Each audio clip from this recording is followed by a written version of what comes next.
A paz do Senhor, meus irmãos. Aqui é o pastor Diogo Ros e estamos nesta oportunidade dando mais uma vez sequência à nossa escola bíblica das Assembleias de Deus. É de praxe todas as semanas, a Assembleia de Deus a nível, como sabemos, nacional, ter o estudo sistemático da palavra do Senhor. Desta feita, nós vamos estudar a lição de número 13, cujo o título é O Mundo de Deus no Mundo dos Homens. É um importante título que eu tenho certeza que será de grande valia para todos nós. Vamos então dar seguimento aqui à nossa lição. O texto áureo, está em Mateus capítulo 1 e versículo de número 23. Mateus capítulo de número 1, versículo 23. Eis que a virgem conceberá e dará à luz um filho, e ele será chamado pelo nome de Emanuel.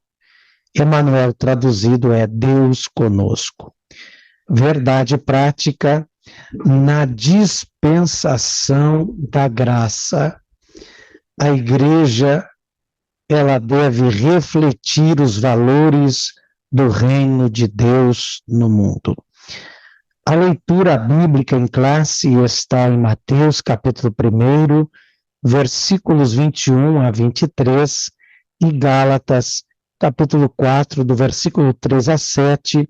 Você pode acompanhar aí na sua Bíblia, tomando o seu chazinho, seu chimarrão, seu café, de forma tranquila, acompanhando o estudo, a aula, e também aí observando na sua Bíblia o texto que ora sempre estamos a mencionar. A introdução. As Escrituras revelam que haverá um futuro reino literal. Porém, na presente dispensação da graça, esse reino é espiritual. O reino de Deus está entre vós, disse Jesus em Lucas capítulo 17 e versículo 21. Nesta lição, que encerra o atual trimestre, estudaremos a respeito da implantação do reino de Deus no mundo, do contraste entre quem vive sob a égide desse reino e os que vivem de acordo com os valores do mundo. Assim, o propósito é lembrar como Deus age para habitar conosco e reforçar que, embora vivamos grandes desafios, o reino de Deus permanece agindo no mundo por meio da igreja. Queridos, é preciso aqui nessa introdução pontuar algumas verdades. Haverá um futuro reino literal. Literal quer dizer físico. Quando o Senhor Jesus, por ocasião da sua vinda, da sua segunda vinda, porque na primeira, como pré-tribulacionista que somos, pentecostais, pré-tribulacionistas, cremos que em uma primeira fase Jesus arrebatará a sua igreja e que numa segunda fase, 7 anos depois, Jesus virá em glória para estabelecer física e literalmente o seu reino na terra. Então, uma coisa é o futuro reino de Deus, literal. Outra colocar a você que na dispensação da graça, que é esta que estamos vivendo, o reino de Deus, ele é espiritual. Ou seja, o Senhor Jesus está reinando no meu coração. Ele reina na vida da igreja. Ele reina sobre todos aqueles que o recebem como Senhor e Salvador. É importante, já nesta abertura, pontuar aqui estas verdades.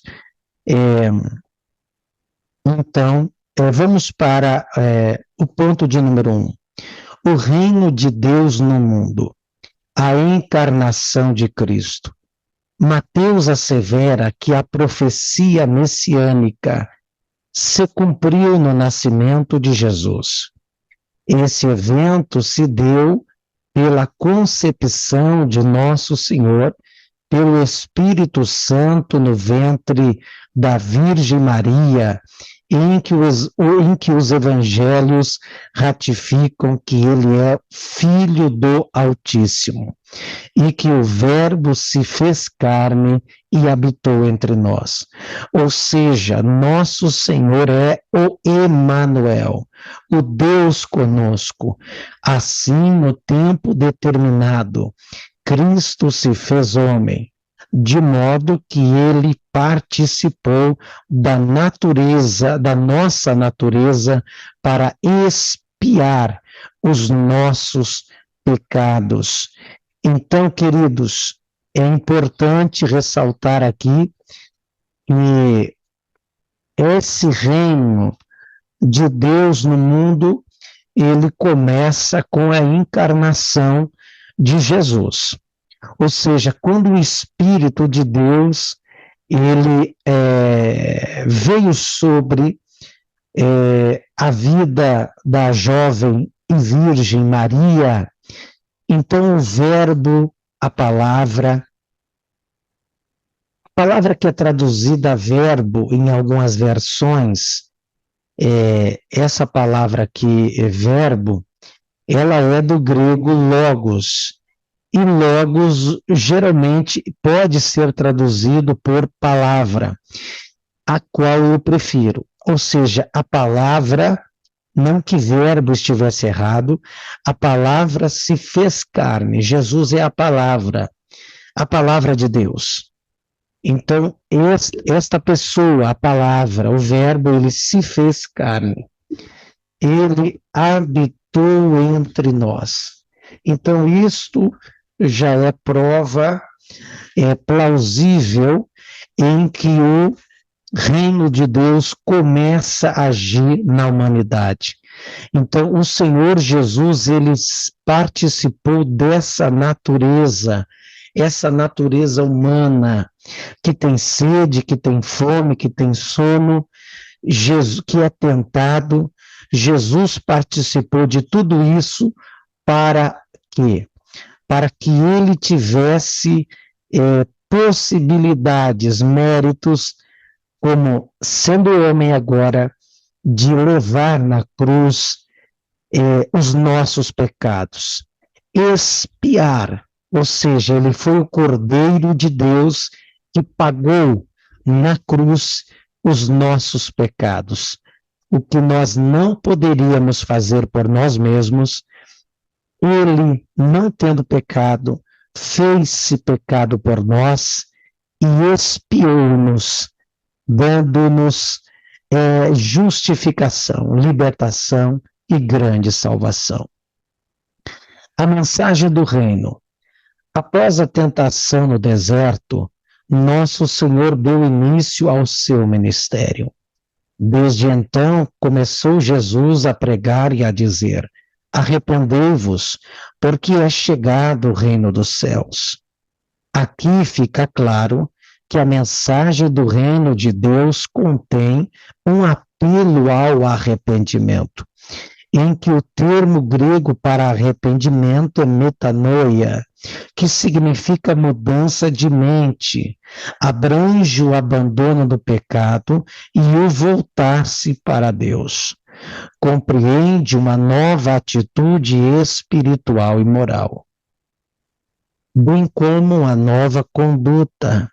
Somente o arrependimento e a fé na obra expiatória e redentora de Cristo pode restaurar o pecador diante de Deus. Por conseguinte, é papel da Igreja proclamar a mensagem de Deus, a mensagem do reino em todo o mundo.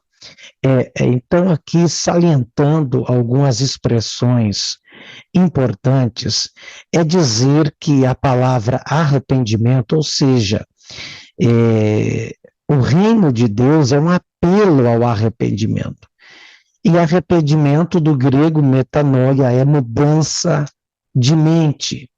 Deus, o Senhor Jesus, o Espírito Santo, ele não consegue reinar em uma pessoa que bloqueia, que se bloqueia, não admite, não aceita uma mudança em sua vida. Então, o reino de Deus, antes de ser físico, palpável, tangível, como será um dia, ele antes é espiritual, ele antes é moral. É preciso haver uma mudança na minha vida. E para tal, eu preciso me arrepender, mudar a minha mente, reconhecer que estou errado, para que eu tenha uma nova atitude espiritual e moral. Conversão é mudar de vida, é ter uma nova conduta, é ser uma nova vida. Isto aqui é muito importante que abordemos. Subtópico 3, os valores do reino.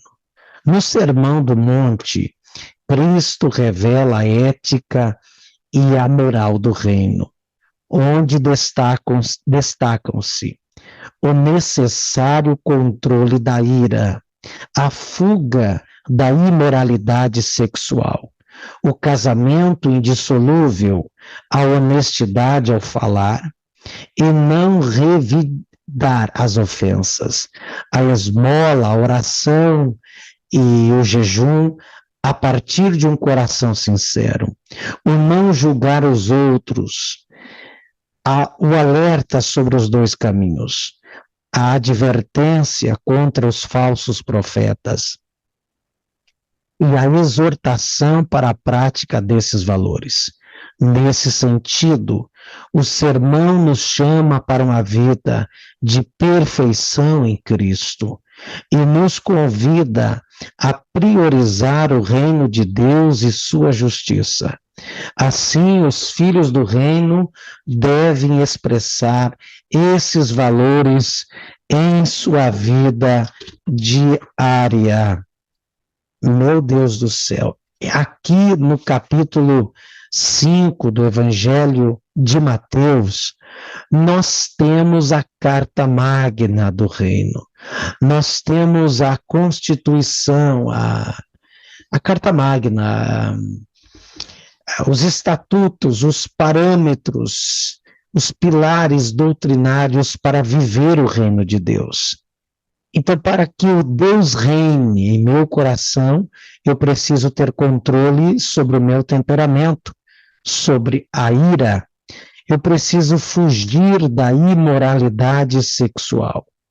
Eu preciso ainda entender que o casamento, ele não é para o divórcio. Ele não é divisível. Ele é indissolúvel e indivisível. É honestidade no falar, não revidar as ofensas. Você e eu seremos ofendidos, mas não devemos revidar as ofensas.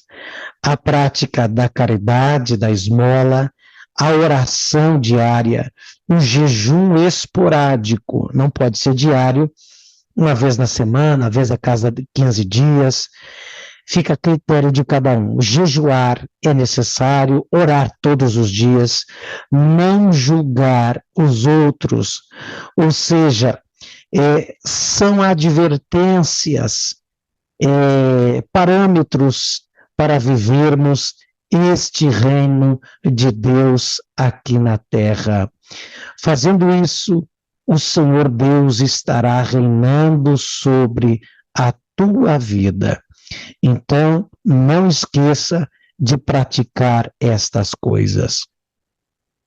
Obrigado por ficar até aqui comigo, nessa primeira parte da lição de número 13, e na próxima aula, sempre dividimos a lição em duas aulas, parte 1 e parte 2, e na parte 2 vamos abordar dois tópicos: as bênçãos de uma vida no reino e também os males de uma vida no mundo. Isso tudo será abordado em um próximo vídeo. Eu agradeço a sua participação. Obrigado por ficar até aqui conosco. Deus continue abençoando a sua vida em nome de Jesus. Glória a Deus. Não perca a próxima aula. Fique na paz do Senhor Jesus.